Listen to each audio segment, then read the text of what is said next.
Salut mes cœurs de beurre, bienvenue dans mon podcast. On va parler de la femme, de la meuf géniale, de la maman, de la super daronne. Bref, un podcast qui me ressemble et qui te ressemble, avec des invités de qualité, des sujets qu'on pourrait dire banals, mais qu'il faut vraiment décomplexer. Ces sujets que l'on parle entre amis, mais vraiment bonnes amies, par peur d'être jugés sur notre façon d'être maman, ou même de penser. Mais en vrai, la réalité c'est quoi ? C'est que nous sommes nombreuses à penser, à idéaliser, à flipper, à râler ou à rêver les mêmes choses. Voilà, ici ça sera un petit moment de vrai, d'authenticité, où j'en suis sûre, avec le temps on sera plein.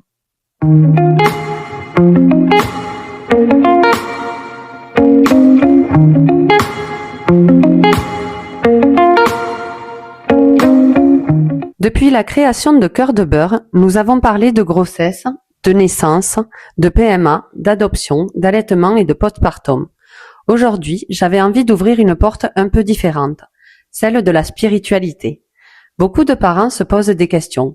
Les bébés choisissent-ils leurs parents ? Les enfants sont-ils plus connectés à un monde invisible ? Que deviennent les liens qui nous unissent avant et après la naissance ? Aujourd'hui, je vous invite à écouter cet épisode avec curiosité. Nancy est médium, auteure de 2 livres, et elle partage avec nous sa vision, son expérience et ses croyances, afin que chacun puisse écouter avec ouverture et se faire sa propre opinion. Avant de parler de médiumnité, de spiritualité et de toutes ces questions, j'accueille Nancy. Bonjour Nancy. Bonjour Bérangère. Merci d'être là. Aujourd'hui, j'aimerais que nos auditeurs apprennent à te connaître aussi. Peux-tu te présenter en quelques mots ? Oui, donc moi c'est Nancy Rambaud, donc je suis médium et maman de 6 enfants. Je vis sur Montèche et mon métier est devenu il y a une dizaine d'années médium, voyante, parce qu'avant j'étais coiffeuse, mais j'ai toujours eu ce don de médiumnité et ça s'est imposé à moi. Donc j'ai décidé de vraiment rentrer dans cette mission et d'en faire mon métier. Qui compose ta famille aujourd'hui ? Alors aujourd'hui, donc à ce jour avec moi, j'ai donc Paloma qui a 10 ans, et Nino, qui a 18 ans, mais qui va aussi quitter le nid dans pas longtemps. Donc, j'ai Mathéo, mon aîné, qui a 26 ans, qui vit sur Toulouse. Ma fille, Lily Rose, qui a 25 ans, qui vit à Paris. Esteban, qui a 23 ans et qui va partir à Périgueux dans quelques semaines, dans l'école de police. Ensuite, j'ai Diego, qui vit à Montauban et qui lui va intégrer une formation en BPSGEPS pour aider les personnes handicapées.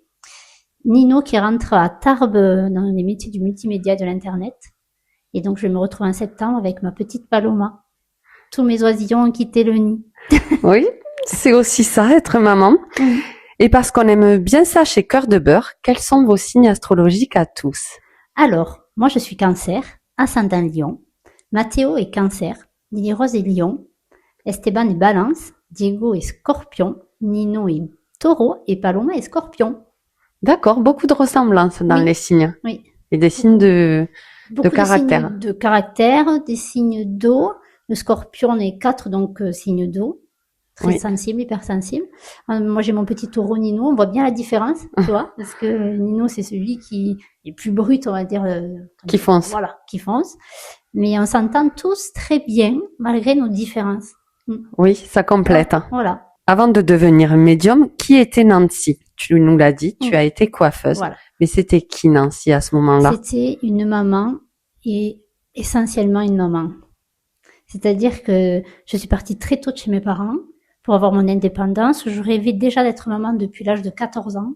C'est quelque chose qui a toujours fait partie de moi. Petite, c'était les poupées et je voulais être maman. C'était un des rêves de ma vie. Oui. Donc, je suis partie très tôt pour avoir mon métier, mon argent, mon appartement, enfin vraiment faire ma vie. Et donc, j'ai pu avoir mes 6 enfants. Alors, je vais te dire, je voulais beaucoup d'enfants, mais 6 parce que c'est comme ça. Je t'expliquerai après aussi pourquoi, mais je m'étais dit beaucoup d'enfants, mais je me suis jamais dit 6 exactement, si tu veux. Donc, j'étais coiffeuse et très dévouée à mes enfants. D'accord. Vraiment. C'est-à-dire que, à travers mes enfants, j'ai commencé à vivre. Vraiment. Oui. Voilà. Je me suis réalisée et j'ai vécu, en étant enceinte, je me sentais vivante, tu vois. Et après, donc, j'ai aimé tellement ça que j'ai continué. Oui. Mais ce qui est sûr, c'est que voilà, c'est jusqu'à ma fin, je suis avec eux jusqu'au bout, si tu veux. Tu vois, je me suis jamais lassée d'être mère et que ce soit fatigant et tout. Les enfants, pour moi, c'est quelque chose, comment te dire? Ça t'a élevé. Oui. Oui. Ça m'a élevée, ça m'a fait m'aimer, ça m'a vraiment... Tu as été maman à Donc 19 ans. j'étais maman à 19 ans pour la première fois, donc enceinte à 18 ans. J'étais au CFA à ce moment-là. Et donc à 26 ans, le regard était différent. Oui. J'étais très mal vue, c'était compliqué. Donc j'ai eu affaire au jugement des autres très tôt dans ma vie, sur la maternité et après sur ma médiumnité, qui s'est mélangée à tout ça. Donc si tu veux, moi, quand on m'a posé mon fils sur... J'ai aimé la vie à ce moment.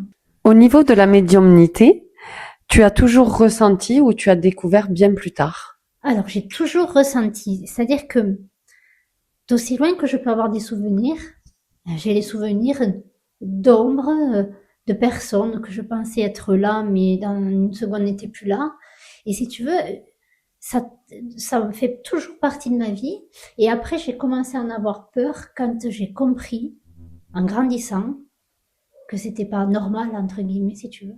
Oui. Et en comprenant ça, j'ai commencé à avoir, peut-être ma peur a déclenché des visions assez négatives, assez cauchemardesques, si tu veux. D'accord.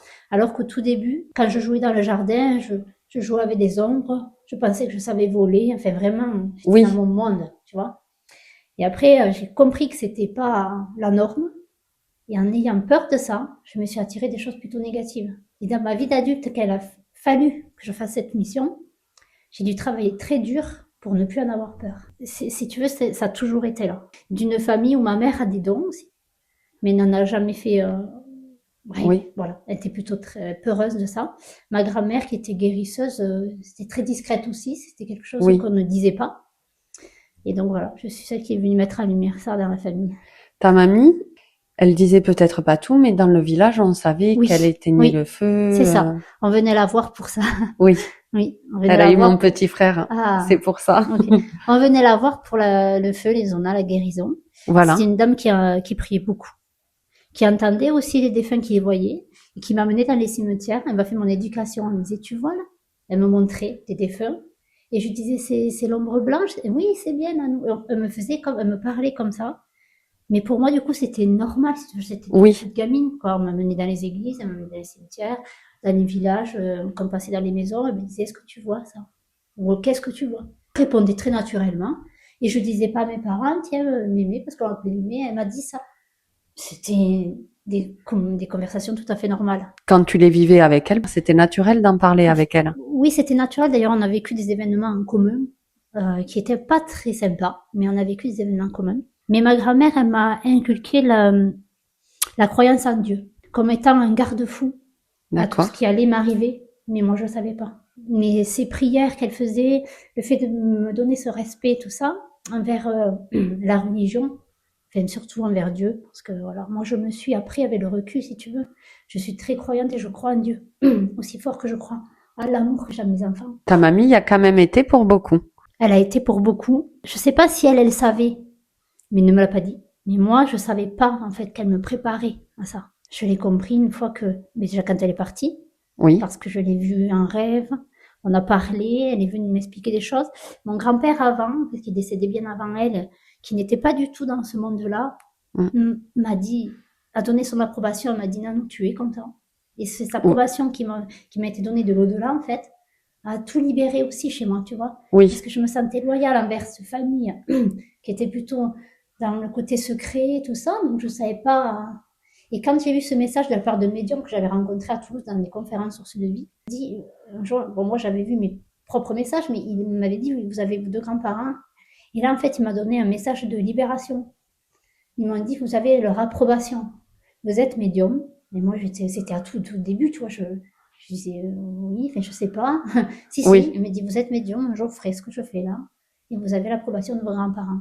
Maintenant que nous avons fait un peu plus connaissance, j'aimerais revenir au cœur de ton métier et permettre aux personnes qui nous écoutent de mieux comprendre ce qu'est réellement la médiumnité. Oui. Comment toi la définirais-tu? Pour moi, être médium, c'est faire le lien entre le visible et l'invisible.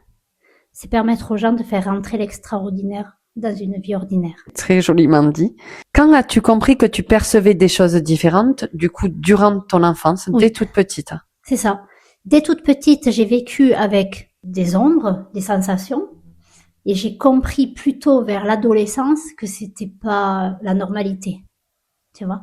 Et c'est là que j'ai commencé à être un peu rebelle, au final. Je me suis pas renfermée en ayant peur. J'ai compris que c'était là. Je me suis souvent mis en colère parce que j'étais très sollicitée par des esprits, mais tellement tout le temps. J'en ai eu très peur. Mais ça me mettait en colère à l'adolescence. J'étais plutôt au côté rebelle. Ça m'agaçait, quoi. Tu vois, j'avais l'impression que c'était une malédiction. Aujourd'hui, je me dis que c'était une bénédiction, que c'est la chance de ma vie. Sauf qu'avant, je l'ai vécu comme une malédiction. À l'adolescence, ça a été compliqué. Et après, vraiment comprendre ce que c'était, comment ça fonctionnait, c'est pas si lointain. C'était dans les années 2010, tu vois. Jusque-là, je sentais, je voyais, mais je partais en courant, je fermais les yeux, je me bouchais les oreilles. Je Oui, criais, je priais. J'avais gardé cette manière qu'avait ma grand-mère de se protéger. Mais c'était tellement plus fort que tout qu'il a fallu que j'arrête d'en avoir peur et que je comprenne. Mais je vais te raconter comment ça s'est arrivé si tu veux. oui, Donc, comme tu le sais, j'étais coiffeuse. oui. Et là où je travaillais, j'ai croisé une dame qui me dit, elle me regarde, elle me dit, mais vous êtes médium? Et je lui dis, mais je sais pas, c'est quoi médium? Parce que j'associais tout à la voyance, tu vois. Et bien, elle me dit, mais qu'est-ce qui se passe quand vous êtes le soir chez vous? Donc, j'ai pas trop osé lui dire. Alors, j'ai quand même, bon, je me suis dit, tant pis, j'ai dit, mais je vois beaucoup de visages. Elle me dit, vous êtes médium, vous voyez des défunts, vous êtes fait pour les aider, vous êtes fait pour les faire passer, pour communiquer. Et moi, j'ai dit non, non, non, non, non, jamais, j'ai trop peur, je veux pas. Et elle me dit, mais si. Et à ce moment-là, au même moment, mais je l'avais aussi un peu gardé secret, sauf que j'en avais parlé à ma patronne qui était mon amie, j'ai un guide qui est venu, un monsieur, qui s'est matérialisé, que je voyais partout. Et il s'appelle Georges, donc c'est un guide, qui est venu à moi me disant, assez durement, violemment, il m'appelait d'une certaine façon, il me dit tu dois faire passer les âmes, tu dois faire ce métier, enfin, il m'expliquait plein de choses, mais dans une façon très autoritaire qui ne me convenait pas et qui me terrorisait finalement. Et après, quand on a réussi à tous les deux à s'apprivoiser, il m'a dit si j'avais pas agi comme ça, tu n'aurais pas compris, tu l'aurais pas fait. Donc voilà, donc c'est Georges qui a été l'initiateur de ma médiumnité officielle en fait. Donc j'ai reçu l'aide de cette dame qui s'appelle Karen, que j'ai toujours en lien, on est amis aujourd'hui. Elle est Qui, médium, elle aussi? non, elle fait de la médecine chinoise, elle a des dons de médium qu'elle a Oui, laissé de côté. Elle s'intéresse beaucoup au corps, à la guérison, mais elle est dans la médecine chinoise et dans le d'accord. feng shui. Mais elle m'a accompagnée. Elle m'a accompagnée à ne plus en avoir peur. Et après, donc j'ai été licenciée économique, le salon où je travaillais a fermé. Et à ce moment-là, j'ai dit, et mes guides m'ont dit, c'est le moment. Donc j'ai utilisé ce temps-là pour recevoir des amis. Des amis. Oui, Parce que je savais pas, moi, je disais des choses, j'avais jamais vraiment expérimenté. Et il se trouve qu'à chaque fois, c'était ça, c'était ça. Donc ça a grandi comme ça. Voilà. Et donc après, j'ai commencé à être plus officielle, à m'installer, à recevoir un peu. Et puis aujourd'hui, j'en suis là. voilà, aujourd'hui, tu reçois les gens dans ton cabinet, Oui, si c'est on... ça. Oui, je reçois dans mon bureau, qui est à côté de la maison, où je fais donc les séances de médiumnité, les contacts défunts, mais aussi de la voyance médiumnique, c'est-à-dire que je prends un support de cartes et on parle du passé, on parle du présent et on parle du futur. Voilà. Sachant que sur le futur, on a évidemment des lignes un petit peu différentes, mais quand on a le contact défunt qui se mêle à cette ligne du futur, le message est clair. Voilà. D'accord, voilà, ça allait être ma question. Est-ce que quand tu fais ça, les défunts peuvent venir passer des messages, même sur l'avenir? Voilà, systématiquement, en fait, la médiumnité, c'est ce qui fait la différence avec de la voyance ou de la cartomancie. C'est-à-dire que mes consultants n'arrivent jamais seuls, ou des fois les faits arrivent après, mais voilà, ils viennent tout le temps. Dans mes consultations, c'est toujours un accompagnement avec le défunt. Et des fois, c'est pas celui qu'on attend, mais c'est celui qui ouvre la porte à l'autre. C'est-à-dire que ça peut être le cousin qu'on n'a pas connu, qui finalement va amener le papa qui était très cher à notre cœur et qui, voilà. Mais alors ça, c'est vraiment aussi un fonctionnement assez différent là-bas. C'est-à-dire que des gens viennent pour parler à leur maman, par exemple, et c'est pas elle qui arrive. Voilà, c'est pas elle qui ouvre la porte, mais elle arrive après. Parce que c'est une histoire de vibration, c'est une histoire d'avoir compris ce qu'on a vécu, pourquoi on est parti, l'acceptation aussi d'être parti. Si un défunt est libre de ça, qui a compris, qui a accepté, sa venue est plus simple, son message est plus fluide. Quand un défunt il part en colère, c'est beaucoup plus difficile pour lui de me faire passer un message et pour moi de le retransmettre. Quand on est sur une énergie de sérénité, de calme, tout se passe bien. Du moment où il y a quelqu'un, voilà, où le consultant qui est dans une grande attente, qui a des peurs, qui a une colère parce que c'est pas juste. Et une fois qu'on a passé ce processus de colère, le message est beaucoup plus clair après et on peut avoir les défunts, même si des fois ils sont occupés à faire autre chose, ils ont des missions, la vie continue de l'autre côté. Parce qu'une fois qu'on est parti, on n'est plus enfermé dans un corps, notre âme, elle est vraiment en plusieurs morceaux, on va dire. Un défunt peut être avec nous, comme il peut être ailleurs en même temps, si tu veux. La connexion, la conscience, elle est partout quand tu es parti. Selon toi, est-ce que nous possédons tous une intuition? Oui, nous possédons tous une intuition. Nous ne sommes pas tous médiums actifs, mais Oui. attention, parce que on est tous avec cette connexion naturelle à l'autre monde. On est fait de ça. On n'est pas tous incarnés sur Terre pour être médium actif. Par contre, on a tous la capacité de voir ses défunts, de recevoir des messages, d'avoir cette intuition, cette petite voix qui nous parle. Ça, c'est pour tout le monde. Après, le mental, la vie, les émotions comme la colère et la peur coupent ça. C'est pour ça que les enfants gardent cette connexion parce qu'ils sont protégés, ils sont épargnés de sentiments négatifs. Mais en grandissant, quand on devient adulte, eh bien, on coupe cette connexion qui est là depuis notre naissance. Ces antennes invisibles que l'on a, on les a, on arrive avec et on repart avec. Quelqu'un qui cherche à développer ses capacités, s'il travaille sur lui, va arriver. C'est pas forcément à travailler sur ce don de médium. Il faut travailler sur soi. Il faut être bien en soi. Et après, c'est possible. Est-ce que ça s'ouvre souvent quand les personnes, leur intuition revient quand elles perdent quelqu'un? Oui, alors, quelqu'un qui part ne part jamais par hasard. Moi, j'ai perdu ma meilleure amie. J'ai trouvé, comme tous ceux qui perdent quelqu'un, que c'était injuste. Mais quand elle est partie, on a eu le temps de parler un petit peu. Elle était entre ici et ailleurs. Elle m'a dit 2-3 mots. Et quand elle est partie vraiment, elle est venue me voir en tant qu'être invisible. Et elle m'a transmis ses dons de guérisseuse. Et grâce à elle, aujourd'hui, je peux travailler sur les vies antérieures et sur les énergies du corps. C'est Florence qui m'a transmis son savoir et qui m'a donné des clés. Et elle m'a dit, je t'abandonnerai jamais, je t'accompagne. Voilà. Sa mission était finie ici, mais elle continue, voilà, sur le plan astral. Mais elle m'accompagne encore aujourd'hui. Pour revenir à ta question, quand on perd quelqu'un, ça déclenche souvent. Mais les chocs, en fait, que ce soit bon, une grande joie ou comme une grande tristesse, fait que, si tu veux, ça te déclenche, ça t'ouvre, ça ouvre une porte. Donc oui, c'est vrai que souvent les personnes qui perdent quelqu'un de très proche, ça ouvre chez eux ces antennes de médium. Pour revenir à Florence, Oui. est-ce que on peut appeler ça un guide aussi, comme Oui. Georges? Oui. Oui. Alors j'ai eu d'autres guides après, hein, au fil de mon évolution. Alors Georges, c'est celui qui reste et qui supervise un peu tout le monde. Il est toujours là. C'est pas celui qui s'impose le plus, mais il est quand même là dans des décisions importantes. Il va se Oui. pointer, toujours dans son énergie quand même assez autoritaire. Mais donc après, j'ai eu d'autres guides qui sont passés, que j'ai vus, où j'ai eu des prénoms et qui sont venus dans mes rêves me voir. Et Florence fait partie aussi de mes guides maintenant. Mais surtout, tu vois, c'est pareil. Quand je vais faire mes consultations, les contacts défunts, je sais que je travaille pas avec Florence. Je sais que je travaille avec Florence quand on rentre en soins. Quand je vais dans les archives akashiques sur les vies antérieures, c'est elle qui vous rapporte. Pour ce qui est des vies antérieures, si je comprends bien, c'est arrivé à toi plus tard. Bien plus tard, parce que alors j'avais cette ouverture pendant les consultations où je saisissais chez les gens des bribes de vie antérieure, mais vraiment pas l'histoire entière, des morceaux, des images. Et c'est depuis le départ de Florence, depuis ce cadeau qu'elle m'a fait de l'au-delà, que j'ai pu rentrer dans cette grande bibliothèque qui sont les vies antérieures, où c'est qu'on va chercher du coup les informations de l'âme de la personne, puisque notre âme est immortelle, on ne cesse de revenir, pour aller soigner les traumas du passé qui influent sur notre présent et le futur. Alors rester sur une vie intérieure ou y aller par curiosité juste pour savoir, c'est pas non plus quelque chose d'intéressant.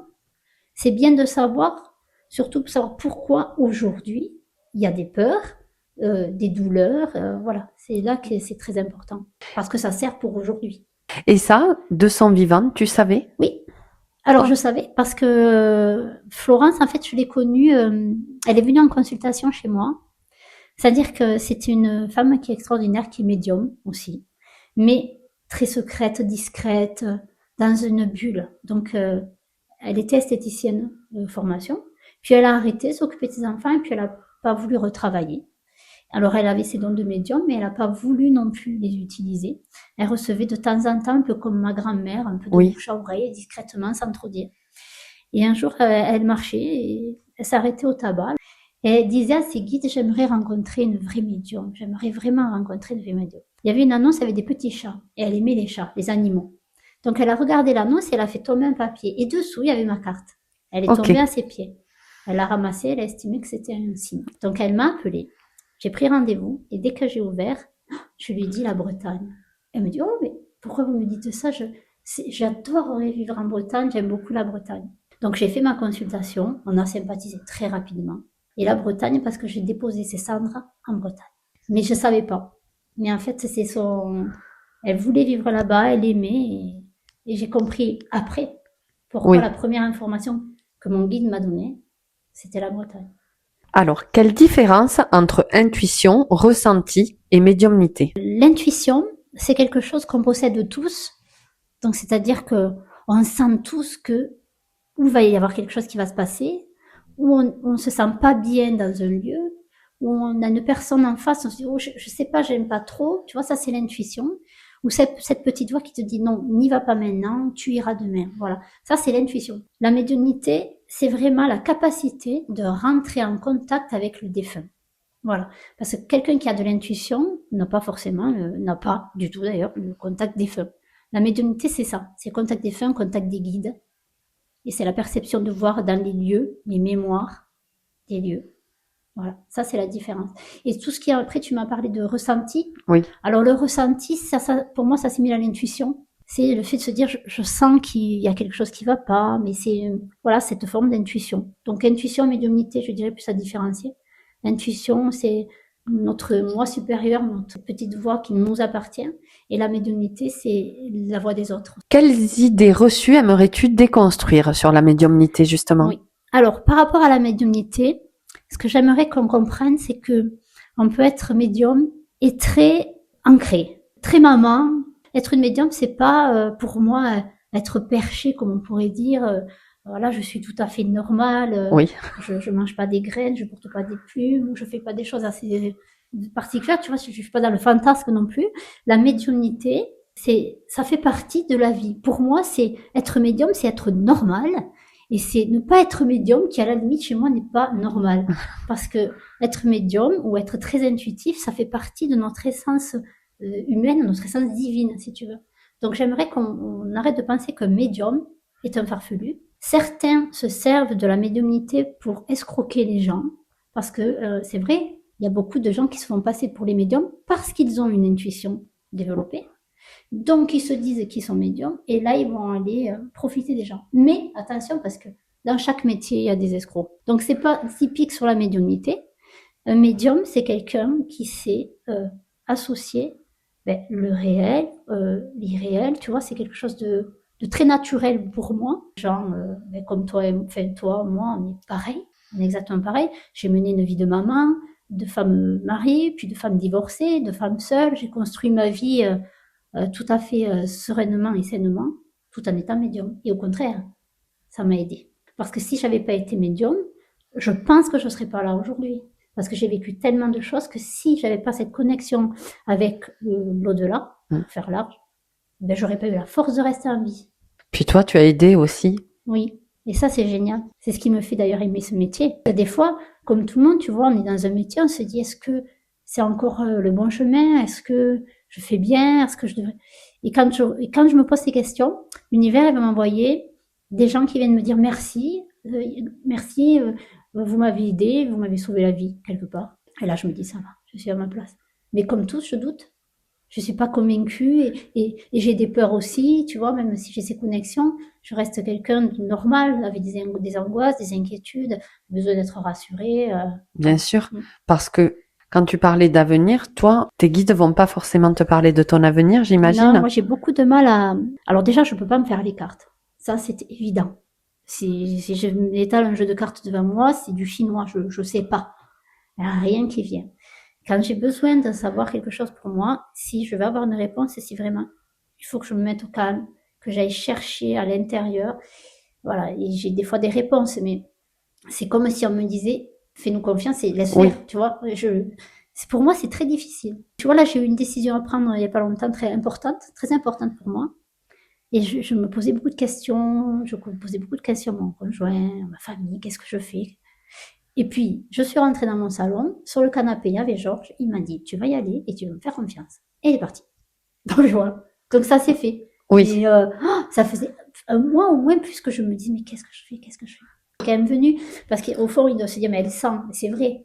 Mais quand c'est pour moi, tu vois, mes émotions prennent le dessus, mon passé, mes inquiétudes sur le futur, comme tout le monde, tu vois. Quand moi, je suis en consultation pour quelqu'un, tu vois, je suis qu'un canal, donc en fait, je vais avoir un avis très neutre. Enfin, il va être sincère, je vais pas mêler le côté émotionnel. Il y a tout qui se mélange. Même quand mes enfants me demandent, je vais donner mon premier ressenti comme ça, mais j'aime pas forcément qu'ils me donnent les cartes. Tu vois, je sens quand même pour moi. Mais Oui. dès qu'il y a ce lien trop fort émotionnel, parce que moi, je suis très sensible, comme tu as pu le voir. Oui. Mes antennes, elles font oui, ça, tu vois, ça va un peu dans tous les sens. Donc, j'ai besoin d'un temps de recul, comme de la méditation. Pour moi, mais très proche, ça se passe pas comme en consultation. Il faut vraiment que j'arrive à me poser et que je prenne du temps. Parmi les sujets qui reviennent très souvent chez les futurs parents, il y a cette idée que les âmes choisiraient leur famille avant de naître. J'aimerais beaucoup connaître ton regard sur cette question. Oui, pour moi, c'est une évidence que les enfants choisissent leurs parents. Même si on va se dire, avec ce qui se passe et ce que l'on voit, et des enfants qui sont maltraités, malheureusement. Mais écoute, pourtant, on choisit ses parents suivant le karma que l'on a nettoyé, suivant ce que l'on veut apprendre. Donc oui, les enfants nous choisissent. D'ailleurs, beaucoup d'enfants vont dire, moi, ma fille me dit, t'es la meilleure maman que j'ai eue de toutes les autres. Donc elle se rappelle, voilà, elle est un peu maintenant grandissant qu'on s'oublie. Peut-être que toi aussi, et d'autres mamans vont reconnaître ça. Donc les enfants choisissent leurs parents suivant la vibration, leur maman souvent d'ailleurs surtout, suivant la vibration qu'elle porte. Et si c'est une maman qui est extraordinaire, très bien, c'est une vie aussi de repos pour cet enfant. Peut-être que la maman d'avant a été horrible et que si on lui donne une maman très aimante et adorable, il n'y a pas de hasard non plus. Et quand on tombe sur des parents défaillants, c'est aussi un choix. C'est un choix d'âme. C'est-à-dire, voilà, il y a quelque chose de très dur à vivre pour avoir l'évolution de son âme. Eh bien, on le choisit. Nos enfants nous ont choisi. On a choisi nos parents. Et certains se disent, mais il y a une erreur d'aiguillage, c'est pas possible, j'aurais pas choisi cette famille. Si. Notre âme, elle a choisi consciemment vers qui on allait aller et pourquoi on allait y aller. Voilà. Donc, le but, c'est d'accepter ses parents, sa famille, avec leurs défauts et leurs qualités. Et pour certains, c'est que des défauts. Mais c'est l'acceptation de se dire, je l'ai fait pour mon évolution, je l'ai fait pour moi. Voilà. Et je leur dois rien finalement, je l'ai fait pour moi. Donc les enfants nous choisissent depuis un moment. Souvent, les enfants tournent autour des personnes bien avant. Et souvent, des jeunes femmes vont entendre maman, le soir, comme ça. Mais c'est l'âme de l'enfant qui regarde un petit peu ce qui se passe. Ça peut être déjà depuis la naissance, tu peux avoir ton enfant, depuis ta naissance, ton futur enfant, qui est là. Voilà. Parce que c'est pas une histoire de réincarnation, voilà. Ça, c'est très rare, les réincarnations de famille en famille, quand la mamie part. Parce que souvent, quand quelqu'un part dans la famille, il y en a un autre qui arrive, on pense toujours à des réincarnations, c'est pas le cas. C'est l'équilibre de la vie, ok? Qui a une échelle large, mais aussi très petite dans les familles. L'enfant regarde les vibrations, les traumatismes des aïeux. Il y a plein de choses qui sont venues libérer. Moi, ma grand-mère est venue me dire, bien après son décès, merci, tu as libéré les femmes de la famille, par une action que j'avais faite, qui a été très dure à vivre pour moi. Elle m'a dit merci, tu as libéré les femmes de la famille. Donc j'avais choisi avant mon incarnation de venir libérer le trauma familial que portaient les femmes de cette famille. Alors que franchement, ça n'avait pas été dur et quand ça m'est arrivé, que ça a été dur, je me suis dit que c'est encore une fois que j'étais maudite, que c'est pas possible, tu vois. Non. Donc cette rencontre, elle se fait bien avant. Elle se fait bien avant. Elle se fait des années auparavant. Et elle peut même se faire le jour où toi, tu arrives sur Terre. Tu as déjà tes enfants, tes futurs enfants qui regardent ta propre naissance. C'est incroyable, j'adore. Les bébés, est-ce qu'ils viennent avec une mission de vie? Comme nous tous, ils arrivent avec une mission de vie. Et plus le temps passe, et plus les missions sont importantes pour le monde. C'est-à-dire que les enfants d'aujourd'hui sont plus éveillés, sont plus connectés, parce que le monde a besoin de ça. Le monde a besoin de gens lumineux, de gens de force, de lumière. Donc les enfants d'aujourd'hui on dit ils sont éveillés. Non, ils ont une âme qui a plus de savoir et qui viennent nous aider aussi à nous. Et un enfant né d'un parcours PMA, tu en penses quoi? Il n'y a rien d'anormal à ça. un processus tout à fait classique. C'est pas parce qu'il n'arrive pas naturellement que ça devait pas être son enfant. Cet enfant est déjà en train de les regarder. Un enfant qui est adopté, c'est son âme sait qu'il sera adopté par ces personnes-là et ils ont conclu un contrat d'âme, mais il sait déjà. Ton enfant, avant son incarnation et toi avant la tienne, tu sais que ça sera ton enfant. De n'importe quelle façon quand tu l'es, que ce soit naturel, par adoption, peu importe. C'est déjà prévu. Sur un des épisodes précédents, nous avons parlé d'adoption. Lors d'un épisode précédent, l'épisode 12, avec Émilie, maman de Mila, nous avons abordé le sujet de l'adoption, mais aussi celui du jumeau perdu. Peux-tu nous dire ce que tu en penses? Alors ça, c'est possible. Parce que tu vois, tu me parles de cette dame, mais moi j'ai reçu un monsieur dont ses filles sont nées à 1 an d'intervalle le même jour. C'est une famille où c'est qu'il y a beaucoup de jumeaux. La maman, elle avait des jumeaux, il y en a qu'une qui est restée. Et 1 an après, c'est cette jumelle qui est revenue. Et quand moi je rentre en communication avec l'âme, qu'elle soit partie ou pas, hein, parce que tu sais, quand je suis en soin, je parle aux âmes des personnes qui sont devant moi, je parle d'âme à âme. Et donc en fait, elle avait besoin, la seconde jumelle, de vivre cette incarnation de cette façon. C'est une histoire de son karma à elle, et c'est l'histoire de la maman. Voilà. Donc sur l'adoption, c'est normal qu'elle ait reconnu, parce que c'était déjà prévu que ça se passerait comme ça. Donc moi, ce que je peux dire, c'est que quand on est maman, de n'importe quelle façon dont on est maman, c'est que c'est la plus belle chose qui peut nous arriver, que c'est quelque chose d'extraordinaire de se dire, alors, c'est pas parce que tu portes pas la vie que t'es pas une maman. Une maman, ça se joue plus que ça, c'est plus que ça. Alors, c'est vrai que c'est un bonheur, on a partagé ça, on sait ce que c'est, mais je veux dire, une maman, c'est une vibration qui émane de toi, et quand t'es maman avec tout le monde. C'est-à-dire que t'as un comportement maternant avec tes amis, avec ta famille, t'es maman depuis que t'es née, quoi, si tu veux. Tu vois ce que je veux dire? Oui. Voilà. Donc, c'est pas parce que tu l'as pas porté que t'es pas une bonne maman. La maman, c'est une énergie, en fait. C'est une énergie très maternante. Oui. Tout simplement. Et il y a des dames qui seront pas mamans, mais qui vont s'occuper des enfants. Elles expérimentent leur maternité de cette façon, comme les religieuses qui peuvent s'occuper d'enfants, par exemple, tu vois. Oui. C'est une façon d'expérimenter leur maternité, mais de plusieurs façons. C'est comme la médiumnité, parce que je vais y revenir. La médiumnité, c'est pas que passer le message des défunts. Tu peux être médium et t'occuper de personnes âgées, par exemple.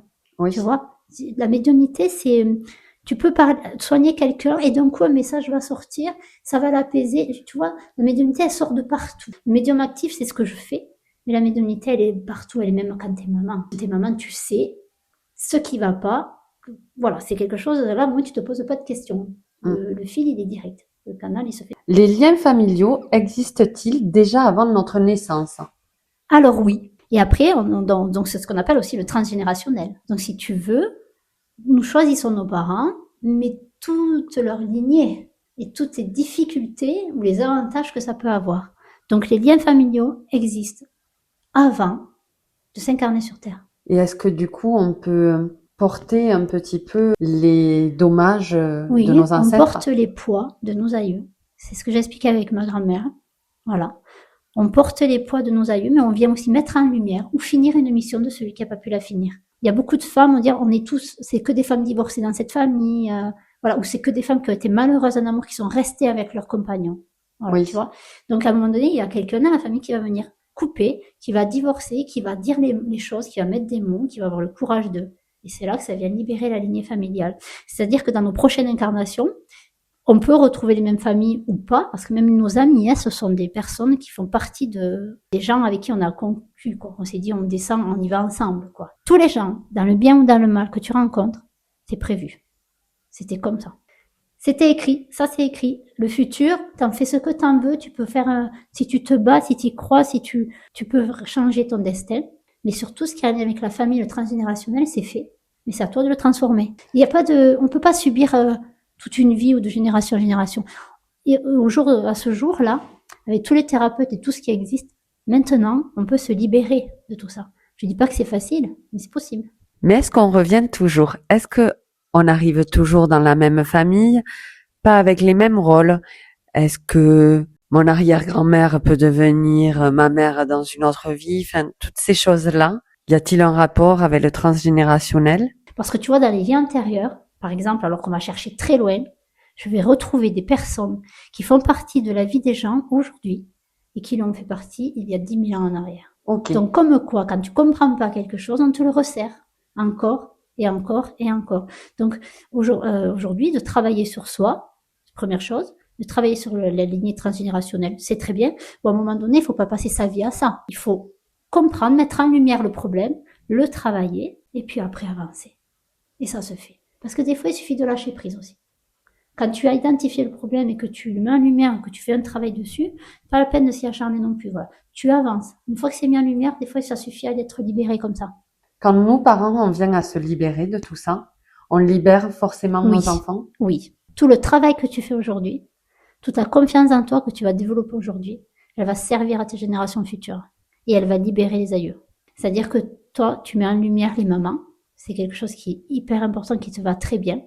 Dans tes aïeux, tu dois avoir quelqu'un qui aurait aimé être peut-être sage-femme à l'époque, tout simplement, accompagner les mamans, ou qui malheureusement a perdu quelqu'un, un bébé. Ok. D'accord. Donc tu vas mettre en lumière le bonheur d'être dans la maternité, mais aussi des fois la difficulté. Parce que dans tes aïeux, il y a quelqu'un qui te a demandé ça. Et tu as dit, je vais le mettre en lumière. Donc, d'une façon plus moderne, forcément, mais tu viens travailler pour ça. Et ce que tu fais toi aujourd'hui, ça sert à tes enfants, à tes filles, pour justement, tu vas libérer ce côté maman. Alors, peut-être qu'elles te diront, moi, j'ai pas envie d'être maman. Je me suis libérée de ça, j'ai envie d'être libre, de faire autre chose. Ou d'autres qui disent, ben, je suis maman et qui vont être dans ta continuité aussi. Donc, tout le travail qu'on fait dans le positif, aujourd'hui, ça sert à demain. On entend également souvent des parents raconter que leurs jeunes enfants voient ou ressentent des choses étonnantes. Pourquoi les jeunes enfants semblent-ils plus connectés que nous? Alors, c'est vrai parce que moi j'ai beaucoup de parents qui viennent avec ces inquiétudes en me disant, oh là, mon fils ou ma fille, bon, je leur dis c'est normal. Et même j'ai commencé à mettre en place, là, je ne sais pas encore donné de date, des ateliers pour les enfants médiums. Parce que j'ai beaucoup de parents qui m'ont demandé pour les aider, tu vois, alors, comme c'est des enfants, on va mettre ça sous forme de jeu. Et surtout, pour pas qu'ils en aient peur, parce que je reviens toujours à mon histoire. Moi, j'ai grandi dans ce monde-là, sans savoir ce que c'était. Au début, c'était dans l'inconscience et c'était peut-être dangereux. Et après, j'ai eu très peur. Je me suis fermée. J'ai peut-être perdu du temps ou pas. Donc là, en fait, ce que je me dis, c'est qu'aujourd'hui, ces enfants médiums comme ça, de toute façon, ils sont tous médiums, mais ceux qui vraiment ont du mal à le gérer, déjà, ils viennent réveiller leurs parents aussi. Parce qu'un enfant médium ne va pas arriver dans une famille de médiums, mais forcément, il va arriver chez des gens qui sont complètement fermés à ça et qui ont besoin d'ouvrir leur part de spiritualité. Et par la force des choses, cet enfant vient réveiller ça chez eux. C'est une histoire de contrat d'âme aussi. Ils se sont dit, bon, ça, c'est des gens qui sont fermés, je vais leur montrer ce qui existe à côté.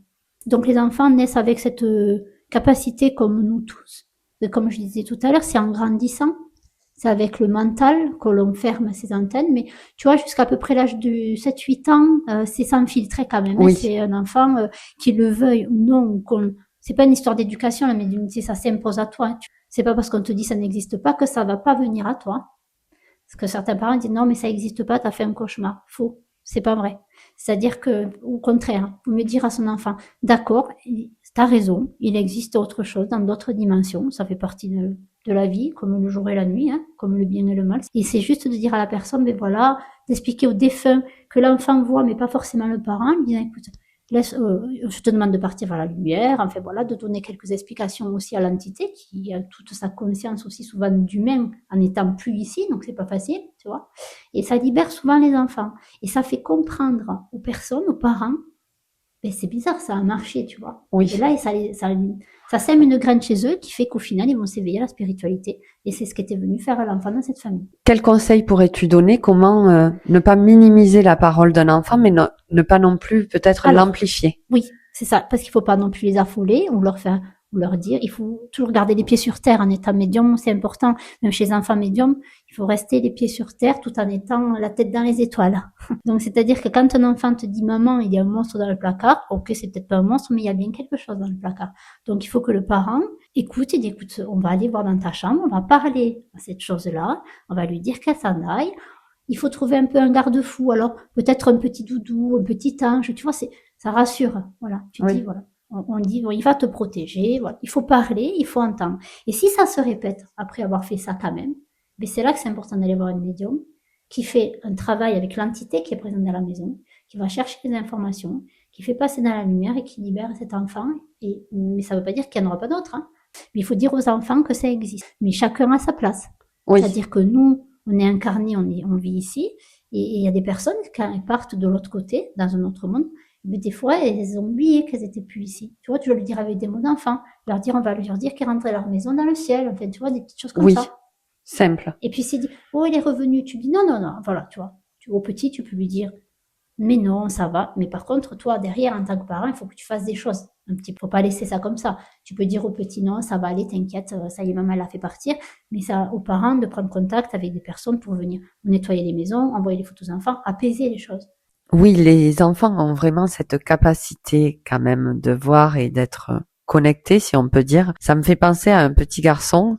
Sa maman me raconte qu'un jour il arrive et qui dit oui, ça y est, Pipa, il est au ciel et il y a beaucoup de lumière et il va très bien. L'arrière-grand-père du petit était hospitalisé. 5 minutes après, la maman me dit le téléphone sonne et c'était la clinique qui nous annonçait son départ. C'est assez bouleversant de se dire que ce monsieur est parti et en même temps est venu dire au revoir, si on peut dire, à son arrière-petit-fils. Mais oui, ça se passe comme ça. Je vais te raconter.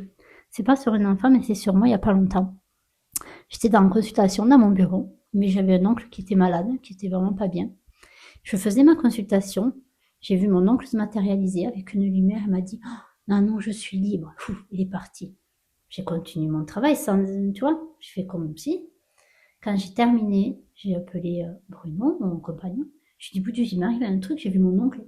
J'ai à peine raccroché, ma cousine m'appelle, elle me dit, papa est mort, telle heure, à la même heure que je l'ai vu dans le bureau. Donc c'est réel ce qui s'est passé. Et quand le défunt vient dans les rêves, mais que c'est gentil, faut-il lui demander de partir, d'arrêter, même si cela réveille l'enfant, mais pas de... Non, parce que on peut lui demander, lui dire que ça perturbe le sommeil, parce que si tu veux, c'est quelque chose d'agréable de se faire entendre quand on est invisible. Donc, il faut pas non plus se laisser envahir. Mais un enfant, il n'a pas la capacité d'un adulte avec l'autorité non plus, tu vois. Donc, c'est là que les parents ont besoin d'intervenir. Une fois, 2 fois, 3 fois, c'est pas possible. Donc cette sensibilité, selon toi, elle s'estompe vers 7-8 ans. Oui, elle s'estompe, puis il y a des bribes comme ça revient un petit peu. Mais ça, 7-8 ans, ça commence à être de moins en moins. Et puis à l'adolescence, un changement un peu hormonal aussi, il y a des changements dans le corps et qui font que ça influe aussi sur cette médiumnité qui revient souvent à l'adolescence. D'où l'importance de vraiment s'entourer, de bien s'entourer. Parce que tu vois, les adolescents qui sont mal de vivre, on a beaucoup de jeunes qui ont des idées noires, si tu veux, Oui. qui sont aussi causées par des entités qu'ils ont à côté d'eux. Parce que ça, il faut en prendre compte, si tu veux. Dans notre quotidien, il y a certaines personnes qui sont très sensibles, qui ont une grosse intuition ou de la médiumnité, qui vont avoir des humeurs très fluctuantes comme ça. Et pour les jeunes, un jour il va bien, un jour il va pas bien. Parce qu'à côté d'eux, il y a aussi des esprits, des entités qui vibrent sur la même énergie qu'eux, qui sont partis parce qu'ils n'aimaient pas la vie, ils vibrent à côté et ça fait que cet enfant-là sombre, va dans des choses assez obscures. Et plus tu descends, et plus c'est difficile après, parce que tu vois, tout ce qui a lien avec la drogue ou l'alcool, c'est chez les jeunes, c'est compliqué parce que ça fait des failles énergétiques où ces entités du bas astral vont se coller à leur énergie et après pour s'en débarrasser, c'est un long et dur travail quand même. Restons dans cette dimension spirituelle avec un autre sujet qui intrigue énormément les vies antérieures. Donc toi, tu y crois à ces vies antérieures. Tu as toujours cru dès toute petite? Oui. Alors, je m'y suis pas intéressée. Oui, mais tu y as cru. Mais je savais. Je savais parce que je savais. Pour moi, je me suis pas posé la question si c'était vrai ou faux. Pour moi, c'est une évidence. Après, c'est vrai que j'ai fait des rêves, plein de choses qui m'ont montré des... Moi, quand j'étais petite, je voulais être archéologue, après je voulais être journaliste, je m'intéressais beaucoup à l'Égypte, je voulais des bouquins. Mais j'ai appris après, 30 ans après, que parce que j'ai eu plusieurs vies là-bas. Mais quand j'étais toute petite, c'était ce qui m'intéressait. Mais pourquoi? Il n'y avait pas de raison, tu vois. Personne ne parlait de ça, enfin, personne ne parlait d'Égypte, personne n'a voyagé, enfin, tu vois, c'est vraiment le truc qui sortait de nulle part. J'aimais beaucoup dessiner, j'écoutais beaucoup de musique. Ce sont des choses que je continue aujourd'hui, mais j'ai compris pourquoi j'étais comme ça. Parce que je les avais expérimentées et savourées dans d'autres vies. Donc je suis arrivée avec ça. Tout comme la médiumnité. Après, voilà, en travaillant, en acceptant, j'ai compris le lien. On a quand même un lien. Tu vois, toi, dans une autre vie, il y a forcément ce lien avec le fait de mettre au monde. En consultation, on va parler du passé parce qu'il ressort, du présent et du futur. Ok. Donc, si j'apprends quelque chose, une ligne de futur, je la lis, elle est belle comme tout. Et je dis aux gens, attends, mais si vous faites rien, Attention, ça Oui, va pas tomber du ciel. De toi, le ciel t'aidera. Ok? C'est à nous, à être incarnés, à faire les choses. bien sûr, oui. On a de l'aide, mais uniquement si on fait les choses. C'est-à-dire que là-haut, ils vont nous ouvrir des portes, ils vont faire des opportunités, mais il faut aller les chercher. Les opportunités, il faut les Oui. créer. Et une fois que tu les crées, mais eux, ils vont t'en servir d'autres. Mais tu peux pas attendre sur une chaise que le temps, que les choses se fassent parce qu'on te l'a dit. Mais pour les vies antérieures, c'est pareil. Tu vois? Si tu sais ton savoir, tu viens le chercher, tu le récupères. Et ça te propulse. Quelqu'un qui fait une lecture de vie intérieure, dire, oh, il s'est passé un truc extraordinaire après, ça, souvent, on me dit, eh bien, ça a développé mon activité, ou ça a Oui. développé mes dons, il s'est passé quelque chose. Parce que ton âme, elle a intégré, parce qu'on a soigné le trauma, et parce que ça va t'amener à être ton futur toi, que tu rêvais peut-être déjà en étant dans cette vie, et ça y est, t'as déverrouillé quelque chose qui t'amène à ce futur. Sur les vies antérieures, ça se fait en combien de séances, combien de rendez-vous? Alors, la première séance, moi, pour la façon dont je le fais, parce que c'est peut-être pas la même que certains, moi, j'ai une façon un peu particulière que j'appelais la méthode flow, en hommage à mon amie Florence, mais avec le W pour les énergies du flow. Donc, c'est-à-dire que au début, je vais faire un scan du corps au niveau des énergies.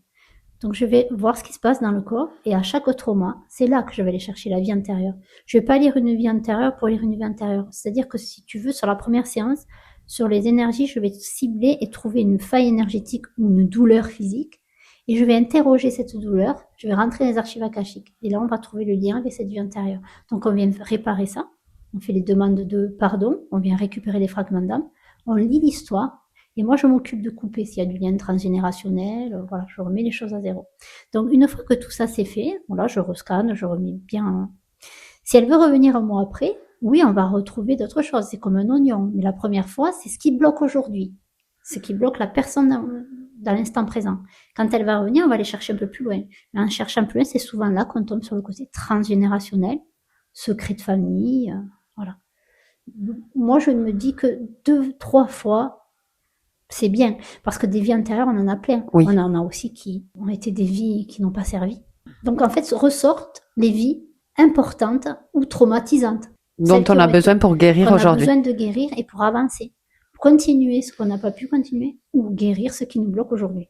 Donc 2-3 séances, c'est l'idéal Oui. selon toi. Ouais, même ça dépend des personnes. Oui, 2, voilà. c'est bien, à mon avis, tu vois. Après, à voir, mais pas plus. Très bien. Les enfants peuvent-ils évoquer spontanément des souvenirs qui ne semblent pas appartenir à cette vie? Eh bien oui. Et oui, et je trouve ça génial. Tu as des exemples? Alors je me sers de Paloma, qui est ma dernière. Oui. Qui petite, à l'âge de 4 ans, faisait le ballet, tu sais, les petits ballets de jouets. Et elle me regardait, elle me dit, ça va, maîtresse, comme ça, madame. Elle faisait la servante. Et elle me racontait mais je dis, mais Paloma, pourquoi tu fais ça? Parce que dans son regard et son attitude, ça prenait au trip, c'était réel. Elle me dit, mais qu'elle me racontait que son autre mère ne l'aimait pas, qu'elle la battait, qu'elle avait des frères et sœurs, mais on lui jetait la nourriture, qu'on l'avait jeté aux chiens, enfin plein de choses comme ça.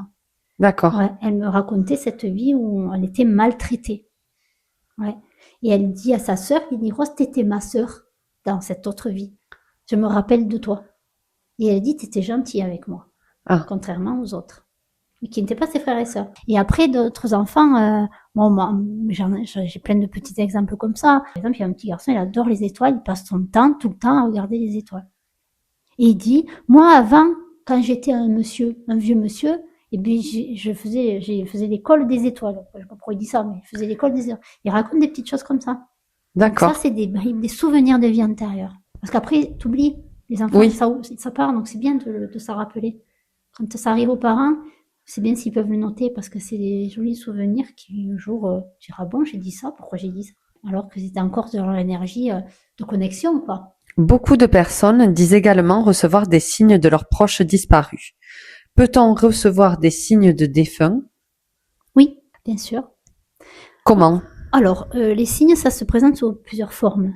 C'est-à-dire que tu peux, par exemple, avoir la musique que la personne aimait qui passe à la radio, comme ça. Alors, on parle souvent des plumes, oui, mais c'est pas forcément. Tu vois, le défunt, il va cibler quelque chose. Il va cibler pour que tu le reconnaisses. Par exemple, un mot que tu entends, comme ça, passant dans la rue, un prénom. Cette histoire de musique, tu rentres dans la voiture, c'est sa musique préférée, ou la musique que tu avais à l'enterrement. Parce que les plumes, les petites pièces de monnaie ou les messages, les heures miroirs, c'est souvent lié à ton guide. C'est plus ça. Le défunt, à moins que c'est un passionné des papillons, des oiseaux, voilà. Mais sinon, il va choisir pour que tu le reconnaisses quand même. Donc c'est tout à fait possible, mais c'est pas possible sur du long terme. D'accord. C'est-à-dire qu'un défunt, il peut pas passer son temps ici, mais si tu es pas bien, que tu es dans la souffrance, il y a un signe qui va arriver pour te redonner le courage. Voilà. Et au tout début, dans les jours qui précèdent qui suivent le décès, comme ça, tu as beaucoup de signes. Ça, c'est chez tout le monde et c'est pour tout le monde, c'est vrai. Les D'accord. télés qui s'allument, la radio qui s'allume toute seule, toutes ces choses-là, hein. Mais après, Oui. ça se calme. C'est normal. Parce que l'âme doit évoluer aussi de l'autre côté. Ça ne veut pas dire qu'ils sont pas là avec nous dans notre pensée, dans notre cœur, mais ils ont besoin d'avancer. Mais tu verras que souvent, les personnes qui sont vraiment dans du mal ou du chagrin vont recevoir un signe. De toute D'accord. façon, pour leur dire, allez, tiens bon. Et dans l'inverse, dans le questionnement, le bonheur et tout ça, s'ils demandent un signe, moi, souvent, c'est par l'odeur. Oui, c'est vrai, je Une te l'ai odeur pas que je dit. n'ai pas Oui, l'habitude d'avoir chez moi et qui, vraiment, si je me connecte, si on peut dire, ou si je demande à ma mamie très fort par la pensée ou que je lui oui. parle à haute voix, dans les heures ou jours à venir, je vais avoir une L'odeur, oui, odeur. c'est vrai, je t'avais pas dit, mais c'est aussi les odeurs. Ça peut sentir son parfum, ça peut sentir la cuisine, Oui. la cigarette s'y fumait, ou le cigare, moi ça m'arrive en consultation. Ça sent beaucoup D'accord. le cigare. Et vraiment, l'odeur est Vraiment. prenante et on est la L'odeur seule à est le là. sentir. Oui, c'est ça. C'est le signe de présence, ça. Signe que tu as entendu, souvent tu vas te poser une question, est-ce que je dois aller là ou est-ce que je dois pas? Tu vas entendre, tu vas voir, par exemple, tu vois, j'ai un monsieur, il a perdu son petit garçon, et il se posait la question, est-ce qu'il vient me voir? Il avait entendu parler, mais il n'est pas là-dedans. Il me dit, j'y vais pas. Écoute, son fils a tout fait pour qu'il vienne chez moi. Il a allumé la télé, reportage sur Nancy. Il n'arrive pas. Il a allumé la radio, Nancy me dit, c'est un prénom qu'on n'entend pas. Voilà. Et un matin, je me lève, l'ordinateur, il y a marqué Nancy Medium, là, ma page Google. Il me dit, mais j'aime pas chercher. On se rend compte la puissance de ce gamin pour que son père arrive ici. Et ça s'est super bien passé d'ailleurs ce jour-là. C'est son fils qui l'a amené. Ça, c'est vraiment Ça se fait comme ça. Le défunt peut quand même. mais il faut beaucoup de force pour faire des choses comme ça, parce que là, c'était quand même poussé. Dans ces rendez-vous, quand on vient te voir pour du contact défunt, donc Oui. du coup que l'on te parle de ces signes et tout ça, toi, tu vas utiliser quoi? C'est juste eux qui viennent à toi? Oui. Simplement. Alors, je demande des photos, Oui. ou pas, hein, parce qu'en fait, les personnes arrivent souvent avec, dès qu'elles s'assoient. Tu les vois complètement? Alors, surtout jusqu'au buste. Voilà.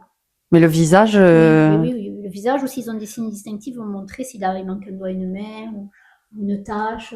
Ils vont montrer pour se faire reconnaître, ils vont montrer quand même, ils vont se faire reconnaître, voilà, tout simplement. Et tu les vois au moment où ils sont partis ou plus jeunes, ou ça dépend? Ah, Sous quelle non. forme? Les personnes qui sont malades et qui partent très abîmées ne se montrent pas comme ça. D'accord. Voilà. Jamais. Ils se montrent dans l'énergie quand même les années avant qu'ils partent, et quand même qu'on puisse les reconnaître. Très bien. Et tes enfants? Alors mes enfants ont tous ce côté très intuitif, mais j'ai quand même des petits médiums dans le lot. Alors Mathéo, mon fils aîné, a des dons de médium. Alors lui, il n'a pas choisi ce métier, hein, mais il a des dons de médium qui se sont quand même déclenchés beaucoup aussi après une opération. On sait qu'il a fait une EMI. Alors ça a été quand même quelque chose d'important pour son évolution spirituelle. Donc, si à ce jour, lui se dit ok, c'est là, il va jamais rien remettre en question de ce qu'il peut ressentir ou ne pas sentir sur quelqu'un quelque chose, tu vois. Il fait beaucoup plus confiance à son intuition, mais il n'a pas choisi ce chemin-là. Moi, Lily Rose fait beaucoup de rêves prémonitoires. Esteban, celui qui a choisi le métier de policier, alors lui, il a des forts dons de médium. C'est-à-dire que ça m'est déjà arrivé de montrer une photo d'une personne qu'on recherchait. Bon, alors lui, il a ses dons, mais il manque d'empathie, il est très cash. Il m'a dit, elle est morte. Voilà, elle est là, voilà. Comme ça, il sait. Il sait pas pourquoi, mais il sait. Après, j'ai Diego, qui a des dons de médium, qui voyait beaucoup les défunts petits aussi, mais alors beaucoup dont Georges. Il a ses capacités, Diego. Mais pour l'instant, je pense qu'il pourrait y venir quand même, parce qu'il a un fort magnétisme, il a ses capacités de médium, il pourrait être dans le soin, Diego. Et Nino, non, pas du tout. Nino, c'est quelqu'un qui est arrivé dans notre famille, justement. Alors lui, il va te dire que t'as ton destin dans les mains. Enfin, c'est vrai aussi, si tu veux. Il est très terre à terre, hein, Nino. Je lui dis, mais c'est mon métier. Il me dit, oui, mais toi, ok, je vois, mais ce qu'il aime pas, c'est ce qu'il peut y avoir autour, ce que disaient peut-être les gens, la façon dont on perçoit justement les médiums. Non, lui, il est plutôt très terre à terre. Et ma petite Paloma, qui est elle, a quand même ses dons, et et qui, je pense, exercera ce métier. Pour l'instant, elle veut s'occuper d'enfants. Alors c'est marrant parce qu'elle parle de faire naître les bébés, c'est des choses aussi que, tu vois, il y a ce côté maternant comme j'ai pu avoir moi plus jeune. Mais ils ont donc tous des dons. Paloma voit plus. Alors elle a 10 ans, ouais, c'est vrai, peut-être que, mais elle a toujours été comme ça. Sa conception, déjà ça a commencé et ça continue. Est-ce qu'on peut dire que tu es une passeuse d'âme? Alors oui, parce que le tout début de ma vie de médium, ça a été de faire passer les âmes. Donc en fait, passeuse d'âme, eh bien, c'est aussi un lien avec la médiumnité quand même. Hein. Voilà, on peut pas être passeur d'âme sans être médium. Mais passeuse d'âme, c'est donner un coup de pouce à cette âme qui est perdue, qui a un peu perdu le fil. Parce qu'un défunt, une personne, quand elle décède, si tu veux, si elle est dans une énergie un petit peu de culpabilité, de colère ou de peur de ce qu'il y a après, elle peut toute seule se couper de son guide, parce que le guide vient te chercher, hein, de toute façon. C'est une espèce de bulle, et au final, elle a un peu loupé le départ. Ça veut pas dire qu'ils viendront pas la chercher, hein. Mais des fois, par la peur, un esprit reste là. Voilà. Et c'est là qu'intervient la passeuse d'âme, le passeur d'âme. On vient réouvrir ce petit tunnel, reprendre le contact. Il faut parler aux défunts, faut pas les agresser, il faut dire je suis là pour t'aider. Donc au début c'est compliqué, hein, voilà. Donc on crée un lien et on crée ce tunnel de lumière où le guide vient récupérer la personne qui est restée ici, quoi, qui n'a pas à être là. Et tu as des entités qui sont là depuis des siècles, quoi, hein, des éternités. Et certaines ne pourront pas passer et ne passeront pas parce que aussi ça m'est déjà arrivé d'avoir un défunt qui devait rester là. C'était comme ça. Voilà, c'est le gardien du lieu, il reste là, où il partira quand quelques générations après lui seront aussi partis. On a des choses comme ça incompréhensibles pour nous, mais il faut les accepter s'il nous dit non, et qui se fait discret, il n'y a pas de souci, il ne faut pas que ça vienne perturber celui qui dit. Pour revenir à Paloma, elle qui veut travailler dans l'enfance, maintenant que tu as répondu également aux passeurs d'âme, est-ce qu'il existe un mot ou un terme pour dire que quelqu'un peut amener les âmes dans l'autre sens? Et puis, passeuse d'âme aussi. En fait, si tu veux, un passeur d'âme, il aide les gens à partir, mais il les aide aussi à naître. Ça, c'est être passeur d'âme. C'est-à-dire que dans toi, ce que tu fais, ton métier, c'est ça. Tu es passeur d'âme aussi. Tu peux capter les défunts et les aider à partir, c'est certain, mais tu les aides à s'incarner. C'est important, ça. Parce qu'on parle, c'est vrai, toujours du départ sur les défunts, mais le passeur d'âme, il permet l'incarnation et le fait d'être désincarné ou incarné. Et même, tu peux aider certaines personnes à tu sais, ce qu'on appelle un peu coach de vie, à s'ancrer, Oui. à trouver des objectifs, tu vois. Voilà. Ça fait partie aussi du passeur d'âme. Ça, c'est souvent une continuité de quelqu'un qui l'avait, qui ne l'a pas fait, et dont le karma, le transgénérationnel, fait qu'on doit le faire, son âme, son évolution. Voilà. Ou c'est peut-être aussi choisi, c'est souvent comme ça. Bon, moi, je vais arriver avec ce don, je vais rien en faire, mais mon arrière-petite-fille viendra et elle mettra tout en lumière. On fera comme ça. Pour parler encore un petit peu de toi et de ton métier, quand on vient à une séance, comment ça se passe? Donc, il y a des défunts, il y a le contact défunt. Après, est-ce que tu utilises des cartes, comme tu as dit, le pendule, d'autres choses, des pierres? Alors, j'utilise... Comment se déroule une séance? Alors, quand la personne arrive, elle s'assoit, je lui demande sa date de naissance. Voilà, je lui dis, je vais vous faire un tirage général, je vais lui dire tout ce qui ressort au niveau de vos énergies et vous me poserez les questions après.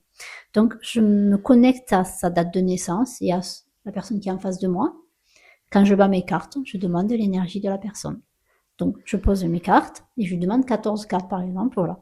Et là, en fait, moi, j'ai pas appris à faire les cartes, hein. Je n'ai pas ouvert un livret, j'ai pris un support, voilà. C'est-à-dire que ça me sert de support comme un verre d'eau, par exemple. Si je fixe à un moment donné, si je fixe mon attention, là, c'est les cartes, mais ça pourrait être une bougie, un verre. Le fait de capter la médiumnité, c'est vraiment fixer son attention sur un point, le fait d'être juste un canal et de vider son mental. Tu vois, c'est comme si tu avais une tempête dans la tête et que tu calmais la vague comme ça. Donc, je lui dis ce qui ressort. Donc, on voit ce qui sort sur le moment, l'énergie du moment, ce qui peut la perturber sur le moment, ce qu'il y a eu qui était perturbant sur le passé ou ce qui était joli aussi. Tu vois, là, aujourd'hui, j'ai une dame, quand elle m'a donné les cartes, c'est pas marqué sur les cartes, mais l'information que j'ai eue, c'est que petite, elle a été gravement malade, qu'on l'a placée sur la protection de la Vierge et qu'elle y était toujours. Je lui ai dit, elle m'a dit, mais c'est incroyable. Elle me dit, j'ai 64 ans, c'était à l'âge de 8 ans que ça s'est passé. Et bien, je lui ai dit, vous le portez dans votre énergie encore. C'est toujours là et c'est très actif encore. Donc voilà, par exemple. Donc, alors moi, je fais mon tirage général. Pendant que je fais le tirage général, j'écoute ce qui se passe à côté, ailleurs. J'entends des personnes qui disent, je suis son père, ou des prénoms, Bernard, Daniel, peu importe. Et là, je dis, ah, qui est? Je dis, ça n'a rien à voir avec les cartes, mais qui est cette personne? Voilà, elle me dit c'est mon père. Et là, j'enclenche mon contact défunt et je reviens après. Donc, c'est-à-dire que mes séances, elles sont, c'est pas, tout est pas bien défini, hein. Tu vas pouvoir me poser toutes les questions qui te préoccupent, mais l'entrée en consultation, moi, je sais que j'utilise ce support, mais c'est coupé par des guides ou par les défunts, voilà. Donc, quand ils sont là, je fais passer le message, je dis tout ce que j'ai à dire et parce qu'ils peuvent pas rester aussi toujours comme on veut, hein. Donc, dès qu'ils sont là, on fait passer les messages, les informations et après, on reprend le fil de la consultation. Donc voilà, je vais utiliser des défunts qui se présentent, des cartes, et puis pour ceux qui après m'amènent des photos de leur entourage, je leur donne un petit peu mon avis, voilà. Donc je dirais photo, carte. Photo, carte, pendule, non, du coup? Alors le pendule, je l'utilise en soin. Je l'utilise beaucoup en soin. Des fois, je m'en sers en confirmation, mais je l'aime beaucoup dans le soin, le pendule. C'est un pendule égyptien d'ailleurs, qui est très très bien pour le soin. Voilà. Au moins, ça, si tu veux, c'est un pendule de Toth, donc c'est un pendule qui est quand même assez lourd, le mien, et on sait apprivoiser sur le soin, c'est-à-dire qu'il va aller détecter pour moi où est la blessure, voilà, et on regarde ensemble avec le pendule comment sont les chakras. Parce que c'est important, il y en a beaucoup, mais il y en a 7 principaux quand même qui ont besoin d'être tous actifs dans le bon sens pour que ton énergie puisse circuler, quoi, hein. Voilà, sinon à un moment donné, ça va bloquer quelque part. Et quand une énergie elle est bloquée quelque part, ça crée un traumatisme, une douleur, une complication. Il ne faut pas qu'une émotion ou une douleur se cristallise à un moment donné quelque part. Pouvoir l'évacuer, la faire circuler et l'entendre, cette douleur. On va revenir un petit peu sur la parentalité parce que finalement, devenir parent bouleverse souvent notre regard sur la vie. Est-ce aussi une porte vers une plus grande spiritualité? Devenir parent change-t-il notre perception selon toi? Oui, devenir parent, c'est s'ouvrir à un monde plus grand, c'est s'ouvrir à autre chose que nous. Donc pour moi, être parent, c'est ouvrir son cœur, et du moment que tu ouvres ton cœur, eh bien tu t'ouvres à un autre monde aussi. Plus tu as le cœur ouvert, plus tu ressens, tu perçois et tu reçois. Tu donnes, mais tu reçois. Voilà. Donc être parent t'ouvre quelque chose de plus beau. Ça te défocalise, ça te décentre de toi-même. Et quand tu es décentré de toi-même, tu reçois et tu peux accueillir quelque chose de plus beau et donner aussi. Tu vois, d'avoir ce cœur comme ça ouvert sur le monde. Ça, tu l'apprends en étant parent. Pour une femme, du coup, cela peut venir dès le moment où elle porte la vie. Dès le moment où elle porte la vie. Du moment qu'elle sait qu'elle est enceinte, son amour est immense pour cet enfant. C'est peut-être pour ça qu'on rêve souvent d'un bébé. Oui, on rêve d'un bébé, on le voit avant, on peut entendre. Oui. Pour ma 3e grossesse, on ne souhaitait pas connaître le sexe, comme je l'ai dit dans les premiers épisodes. Et peu de temps avant la naissance, Charlize est venue. Et elle m'a dit, « Maman, c'est moi, je suis dans ton ventre et je m'appelle Charlize. » Elle était un peu plus grande, c'était pas un bébé et elle avait une faussette qu'elle a à l'heure actuelle, du coup. Oui. Et pour moi, c'était sûr, c'est elle. Mais il y en a plein d'autres qui font ce genre de rêve ou rêvent ce prénom. Pour moi, c'était vraiment matérialisé. Est-ce que c'est vraiment notre bébé qui vient? Oui, c'est vraiment notre bébé. Vraiment notre bébé. Il m'est arrivé comme toi pour Paloma. Je la voyais plus grande. En fait, ce qui s'est passé, c'est que dans mon rêve, je suis rentrée dans mon ventre. J'ai vu mon bébé dans mon ventre. Et après, quand je la voyais, elle plus grande, j'ai dit, elle sera comme ça, comme ça, comme ça. Mais c'était tout, ouais. Je disais, oh, ce caractère, tout.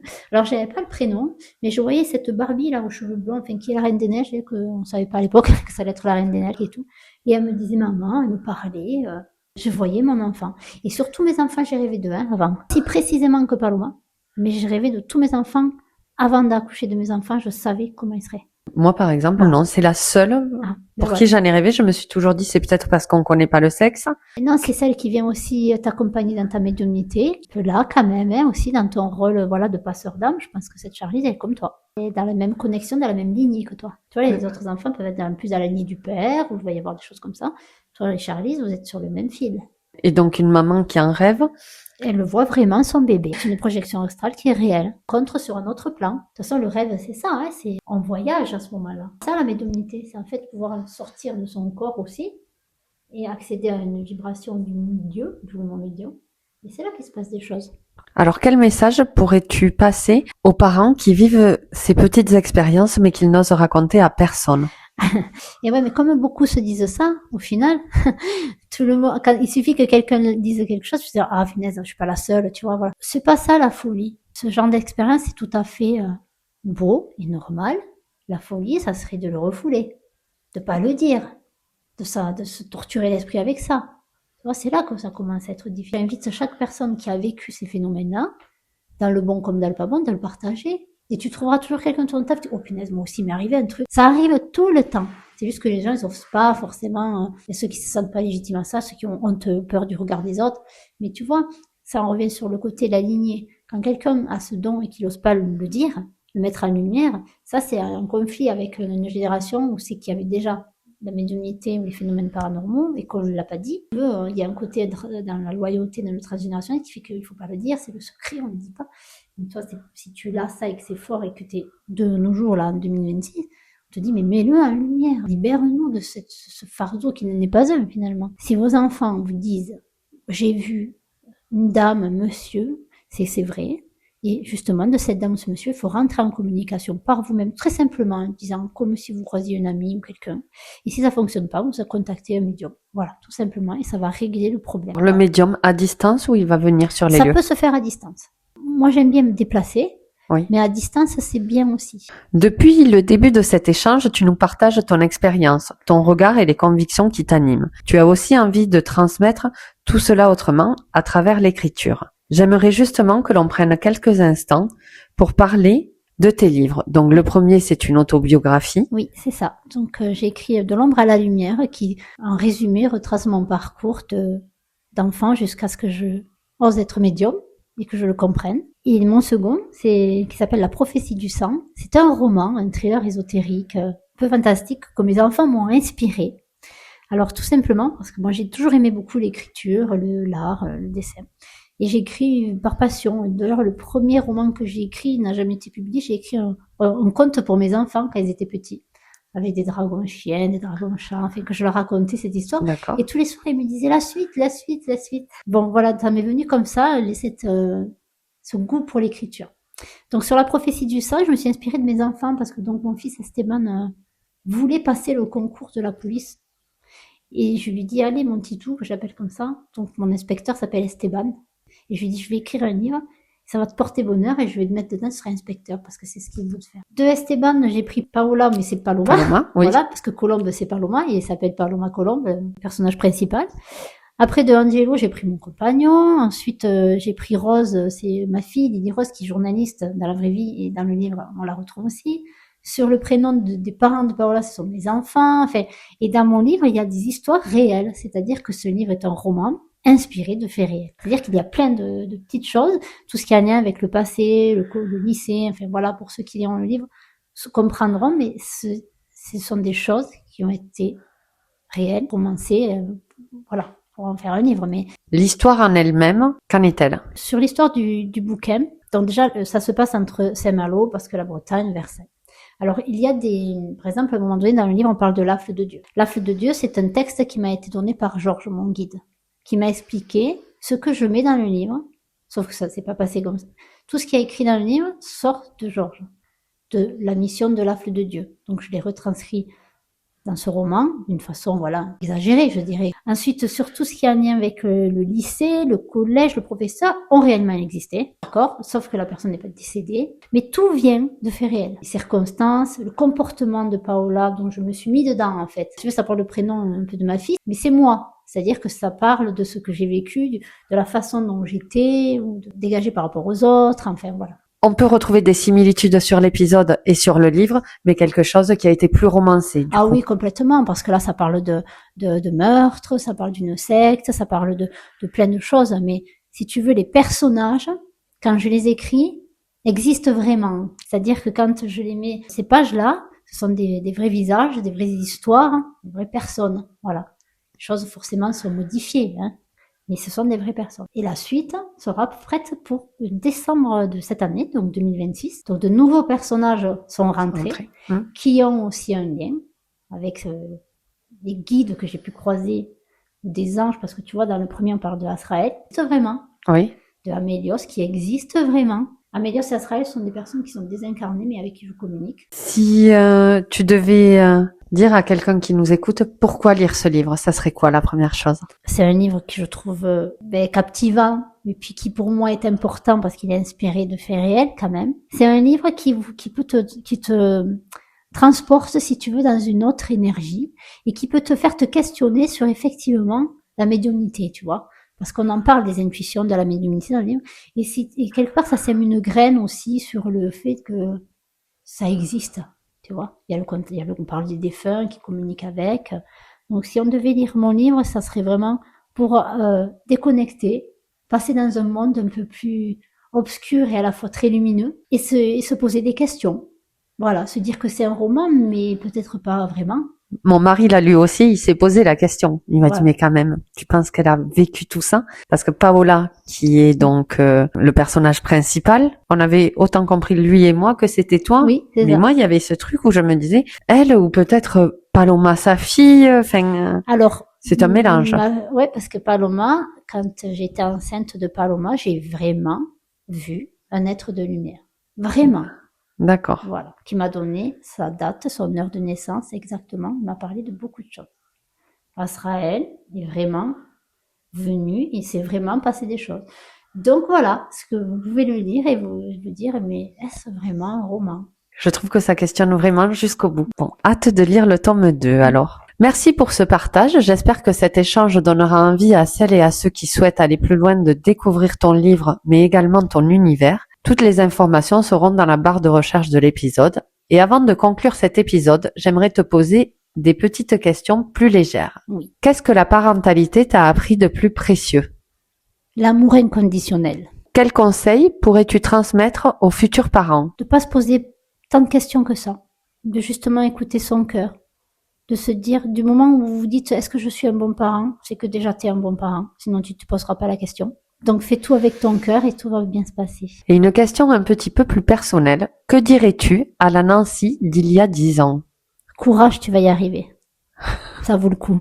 Comme à la fin de chaque épisode, je vais te proposer mon petit rituel, le tirage de mon avec petit oracle plaisir. intuitif. Donc je vais te laisser choisir une carte. C'est pas à toi que je vais apprendre qu'elle se fera main gauche, Allez, c'est le parti. tirage. Puis nous découvrirons ensemble le message qui souhaite t'accompagner aujourd'hui, si je peux dire. Merci.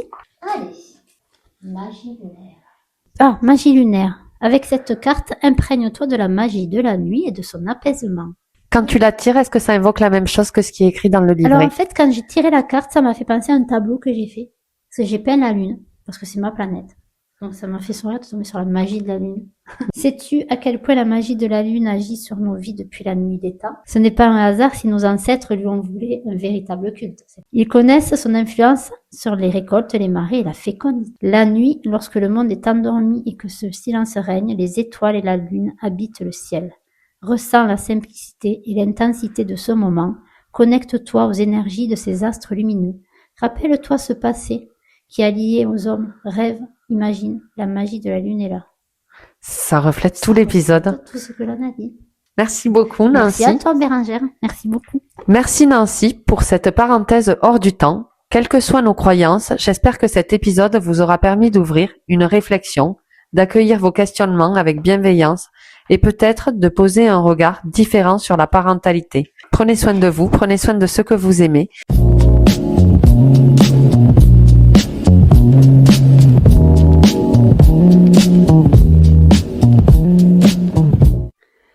Merci d'avoir partagé ce moment avec moi dans Cœur de Beurre, le podcast. Si cet épisode t'a touché, est venu résonner en toi ou t'a fait du bien, n'hésite pas à le soutenir. Pour cela, rien de plus simple. Tu t'abonnes, tu laisses un petit commentaire et un petit cœur, et surtout, tu partages autour de toi. Car oui, c'est grâce à toi que ce podcast pourra continuer à grandir et à faire circuler un peu plus de douceur et de vérité. Je tenais aussi à remercier mon amie Camille qui s'occupe du mixage et du montage. Je te dis à très bientôt pour un nouvel épisode, toujours à cœur ouvert.